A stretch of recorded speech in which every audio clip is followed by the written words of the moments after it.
வணக்கம் நண்பர்களே, நம்ம தம்பியை பாருங்க, பனைச்சி பழகிற பாருங்க. டேய் ஒளிஞ்சாம ஏறல. ஏய் தம்பி இப்பதான் பனைச்சி பழகிட்டு இருக்காப்புல. இப்ப இந்த சாயங்கால நேரத்தை மட்டும் பனையை கொண்டு சீவி கொடுப்பாப்புல. ஏன்னா அதை மட்டும் தான் பழகிட்டு இருக்காரு.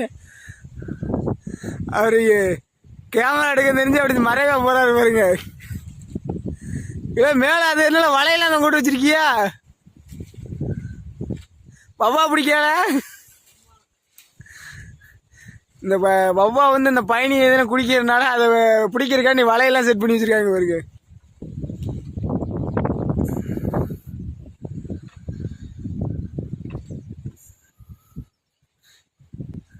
தம்பி அடுத்த தலைமுறை பனையேரியாக ஆகிடுவார். இந்த ஆண்டு இப்போதான் கொஞ்சம் கொஞ்சமாக சீவிட்டு இருக்காப்புல. இன்னும் அவ்வளோ முழுசாக ஒன்றும் பழகலை. அடுத்த ஆண்டு மிகப்பெரிய பனையேரியாக